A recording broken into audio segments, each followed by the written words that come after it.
Students, today we will continue the unit 3 surface tension and interfacial tension. Okay हमने कल discuss किया था कि सरफेस टेंशन क्या होता है और इंटरफेशियल टेंशन क्या होता है.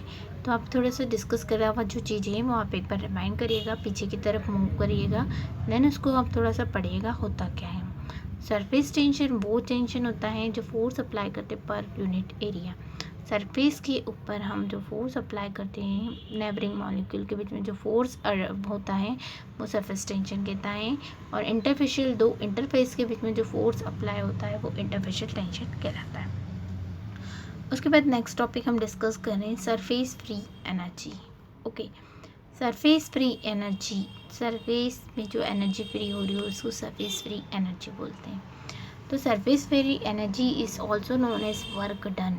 वर्क डन, हम कुछ काम कर रहे हैं तो वर्क डन को हम सरफेस फ्री एनर्जी को कैसे एक्सप्लेन करेंगे. तो यहाँ हम सरफेस फ्री एनर्जी को एक एग्जांपल लेके हम with the help of example के थ्रू हम इसको करेंगे. सपोज हमने एक माना कि जो हमारी ये लाइन दिख रही है आपको ABCD, एक लाइन की दो लाइन पैरेलल लाइन दिख रही है आपको बरोबर. हमने फर्स्ट ए से डी जो लाइन ले रखी है वो मूवेबल बार. मूवेबल बार का मतलब होता है चुंबक होए अपना, तो यदि हम उसको क्या कर रहे हैं खींच रहे हैं तो वो मूव करेगा अपनी जगह से, क्या होता जाएगा खसकता जाएगा. ओके, एक हमने ले रखी है दो पैरेलल लाइनें AB और CD, दो पैरेलल लाइंस ले रखी है, उसमें हमने एक मूवेबल बार लिया है और दूसरा BC जो है वो स्टेशनरी बार है. स्टेशनरी का बार का मतलब होता है रुका हुआ. स्टेशनरी मतलब रुका हुआ और मूवेबल मतलब हिल डुल रहा है अपनी जगह से. तो सपोज करें एक सोप की फिल्म में, साबुन की फिल्म में, वो एरिया उसका एरिया है ABCD, पर्टिकुलर जो एरिया है वो बता रखा है. स्ट्रेच हो रहा है, स्ट्रेच मतलब खिंचा रहा है बाय अ फोर्स F. हमने देखो आपको दिख रहा होगा AD पे एक लाइन है, उसको हमने फोर्स एक वेट उसके ऊपर टांग रखा है. जब उस वेट को हम नीचे की तरफ मूव करते हैं तो वो अपनी AD से लाइन वो जो है वो क्या होती है डिस्प्लेस हो जाती है, अपनी जगह से नीचे की तरफ खसक जाती है. तो आपको डॉटेड लाइन जो दिख रही है वो DS लिखा हुआ दिख रहा है, वो डिस्प्लेसमेंट वैल्यू दे रखी है. ओके, तो पर्टिकुलर वो अपनी जगह से जो मूवेबल बार है वो क्या हो रहा है पर्टिकुलर लेंथ से क्या हो रहा है डिस्प्लेस हो रहा है. ओके, तो जब हमने when mass is removed by the film, जब हमने मास उसके ऊपर टांगा है फिल्म पे तो वो क्या हो रही है मूव कर रही है, कॉन्ट्रैक्ट हो रही है. मास इज रिमूव, यदि हमने मास उस पर से हटा दिया तो वो स्ट्रेचिंग लाइन वापस अपनी स्पेस पे आ जाएगी. पर जब हमने मास उस पर अटैच कर दिया तो वो लाइन अपनी जगह से क्या हो जाएगी खसक जाएगी. ओके, तो सरफेस टेंशन को हम गामा से डिनोट करते हैं.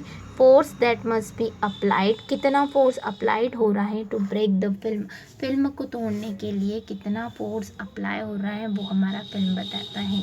ओके, तो सरफेस टेंशन की हमने कल डिफाइन करा था कि फोर्स अपॉन में 2L, 2 मल्टीप्लाई लेंथ. लेंथ आपको दे रखा है, ये दे रखी है BC और AD, इनकी जो डिस्टेंस है तो वो डिस्टेंस दिए है और जो लाइन थे कितनी चौड़ाई ये पैरेलल लाइंस की तो वो हमारे 2 है, 2L बोलते हैं. ठीक है, फिर नेक्स्ट हमने ये इसके एग्जांपल के थ्रू बताया. फिर नेक्स्ट है surface tension maintain minimum surface area. Surface tension maintain करता है एक minimum surface area of liquid. Liquid का एक minimum surface area surface tension measure करता है. तो surface free energy is equal to required to 1 centimetre square of liquid. जो surface free energy होती है वो बरोबर होती है किसके इक्वल होती है, वर्क कितना आपने करा है, कितना अप्लाई किया है work. Work required to increase होता है 1 centimetre square of liquid. 1 centimetre से वो एरिया जो है वो क्या हो जाता है इंक्रीज हो जाता है. जैसे कि हमने डिस्प्लेसमेंट देखा था कि वो अपनी जगह से 1 सेंटीमीटर जो है वो क्या हो रहा था डिस्प्लेस हो रहा था. तो सरफेस फ्री एनर्जी को हम कैलकुलेट करते हैं इस फॉर्मूले के through. Work equals to force into displacement, W equals to force into DS displacement. ये हमने इक्वेशन फर्स्ट दी है. Put the value of F की वैल्यू हमने अभी आगे फर्स्ट इक्वेशन एक को निकाली है. F इक्वल्स टू 2/L होता है. जब हम फोर्स की वैल्यू निकालेंगे तो ये gamma multiply 2L equals to क्या हो जाएगा F हो जाएगा. F की वैल्यू जो हो जाएगी वो 2L उसके मल्टीप्लाई में चला जाएगा. तो ये वैल्यू हमने फर्स्ट वाली F की वैल्यू में रखी. तो W equals to 2L multiply में gamma equals to DS. Okay, ये हमारा वर्क डन हो गया. ये वर्क को यदि हम क्या मान ले एरिया मान ले, एरिया की वैल्यू हम मान ले डेल A की वैल्यू मान ले 2L डिस्प्लेसमेंट इसको मान ले तो सरफेस टेंशन जो होगा वो क्या होगा, डेल ए और multiply surface tension work done. और यही चीज़ हमारी सरफेस फ्री एनर्जी होती है। वर्क डन की वैल्यू जो होती है वो क्या होती है, जो हमारा surface area multiply by surface tension वो कहलाता है हमारा वर्क डन, है ना। इसकी जो सरफेस फ्री एनर्जी और वर्क डन की जो यूनिट होती है वो अर्ग होती है, ERG अर्ग कहलाती है, ठीक है। ये हमारा यहाँ सरफेस फ्री एनर्जी और वर्क डन जो है उसका डेरिवेशन कंप्लीट हुआ। नेक्स्ट इसके बाद का कुछ टॉपिक है वो हम नेक्स्ट स्लाइड में शेयर करेंगे या नेक्स्ट वीडियो में हम देखेंगे। उसके पहले हम देख रहे हैं स्प्रेडिंग कोफिशिएंट। स्प्रेडिंग कोफिशिएंट का मतलब होता है स्प्रेड होना, स्प्रेडिंग कोफिशिएंट मतलब फैलना, है ना।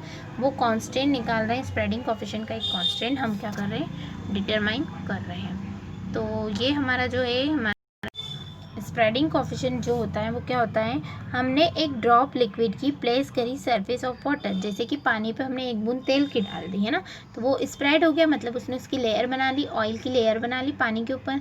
तो सेम मैंने drop of liquid is placed on the surface of water, एक ड्रॉप लिक्विड की हमने प्लेस करी पानी के ऊपर तो वो एक स्प्रेड हो जाएगा, एक फिल्म फॉर्म कर देगा, ओके। इसके बाद लिखा है if the force of adhesion, adhesion that means होता है अनलाइक मटेरियल, है ना।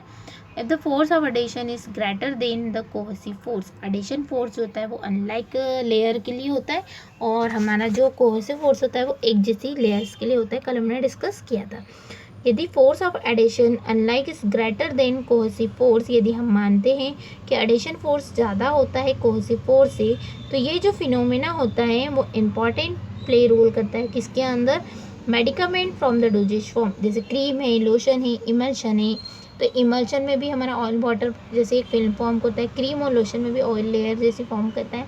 तो ये इसके लिए इंपॉर्टेंस है कि यदि हमारा एडिशन फोर्स ज़्यादा है as compared to cohesive force, तो वो किसके लिए हमारा इंपॉर्टेंट प्ले रोल रखेगा, क्रीम, लोशन और इमल्शन के लिए। सेकंड चीज़ लिखा है कि यदि work of adhesion in which is the energy required to break of attraction between the unlike molecule, यदि हम बोले कि हमारा जो एडिशन फोर्स है उसमें कितनी एनर्जी की ज़रूरत पड़ रही है, अनलाइक मटेरियल को तोड़ने में कितनी मटेरियल की ज़रूरत पड़ रही है, तो वो हम निकालते हैं इस डायग्राम के through. Now consider the hypothetical cylinder, हमने माना कि एक क्या है, सिलेंडर है, जो कि आपको सिलेंडर शेप का दिख रहा है, जिसके ऊपर लिखा है एल और नीचे लिखा है एस। एल जो है लिक्विड की लेयर है और एक है जो एस है जो सब लेयर है, ठीक। लिक्विड लेयर अब सपोज मान सकते हैं कि ऑयल की लेयर है और नीचे वाटर की लेयर है। सब लेयर ए से जो है हमारी सब लेयर ए से overload similar the section of spreading of liquid L, तो इस लेयर के ऊपर एल लेयर जो है सिलेंडर के अंदर स्प्रेड हो गई है, इसको हमने माना उसका जो सरफेस एरिया है वो कितना है 1 सेंटीमीटर स्क्वायर। जब हम कह रहे हैं कि वर्क ऑफ एडिशन अनलाइक मतलब हम बात कर रहे हैं कि हमारा जो एडिशन फोर्स है तो वर्क डन कितना होगा, वर्क एडिशन ए डब्ल्यू मतलब वर्क, ए मतलब एडिशन के लिए, है ना, डब्ल्यू ए इक्वल्स टू, तो सरफेस टेंशन लिक्विड का कितना सरफेस टेंशन है, फिर प्लस सरफेस टेंशन हमारा सॉलिड की लेयर का कितना है, सब लेयर का कितना है, ये दोनों का सरफेस टेंशन अलग अलग होके माइनस कर देंगे हम सरफेस टेंशन लिक्विड और सॉलिड का। तो ये इक्वेशन हमारी फर्स्ट डिराइव होती है किसके लिए, एडिशन फोर्स के लिए।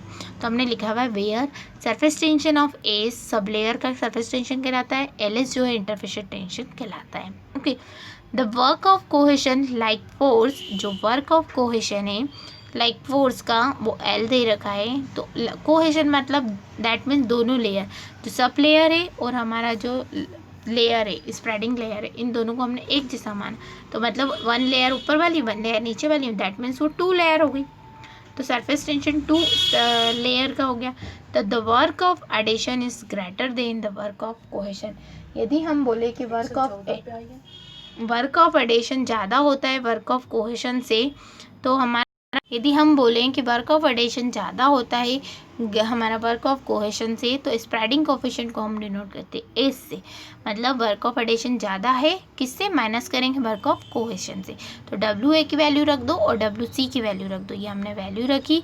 जब माइनस साइन है तो हमारा ये कैंसिल हो गया, एक प्लस है गामा एल प्लस है और ये तो 2 में से 1 गया तो हमारा 1 बचा, ये हमारा कहलाया हमारा surface spreading coefficient S equals to gamma S या तो फर्स्ट ऊपर वाली लेयर का लिखो या फिर वो जो ब्लॉक में बनी है इसका लिखो, ठीक।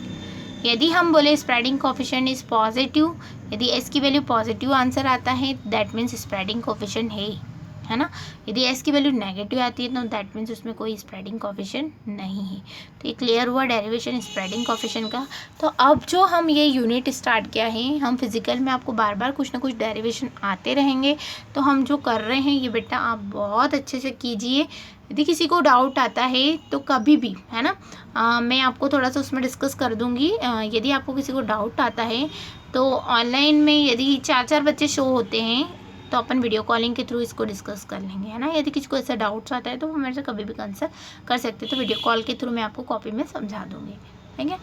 नेक्स्ट हमारे इसकी स्प्रेडिंग कोफिशिएंट के कुछ एग्जांपल्स दे रखे हैं कि कुछ सब्सटेंस जैसे इथाइल अल्कोहल है तो इसका स्प्रेडिंग कोफिशिएंट 9 पर सेंटीमीटर में वैल्यू दे रखी है, 50 होती है।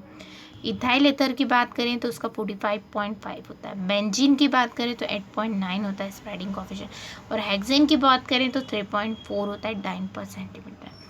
तो यहाँ हमारा spreading coefficient plus work done जो है वो कंप्लीट होता है। यदि किसी को डाउट है तो मेरे से कभी भी 4-4 बच्चों का जो ग्रुप है वो आप कंसल्ट करके मुझे बोल दीजिएगा, तो मैं 4 का ग्रुप बना के अटैच करके आप लोगों को थोड़ा सा डेरिवेशन डिस्कस कर देंगे।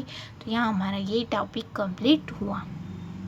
आने वाले इस चैप्टर में जितने भी टॉपिक्स आएंगे कहीं ना कहीं हमको मैथमेटिकली रिएक्शन जो है वो पढ़ना पड़ेगी, और एक फिजिकल एक ऐसा सब्जेक्ट है जिसमें हमको डेरिवेशन तो पढ़ना ही पड़ेंगे, चाहे हमारा 3rd सेमेस्टर में पढ़ रहे हैं चाहे 4th सेमेस्टर में। तो डेरिवेशन तो आप दिमाग में जमा लें कि फिजिकल में एक नहीं, अब फिजिकल में हमारे डेरिवेशन तो आएंगे ही सरी। तो आपको बहुत इजीली समझ में आएंगे। यदि आप थोड़ा सा दिमाग लगाएंगे तो आपको इजीली समझ में आएंगे। नहीं समझ में आता है तो आप मुझसे कभी भी पूछ सकते हैं। Okay, thank you.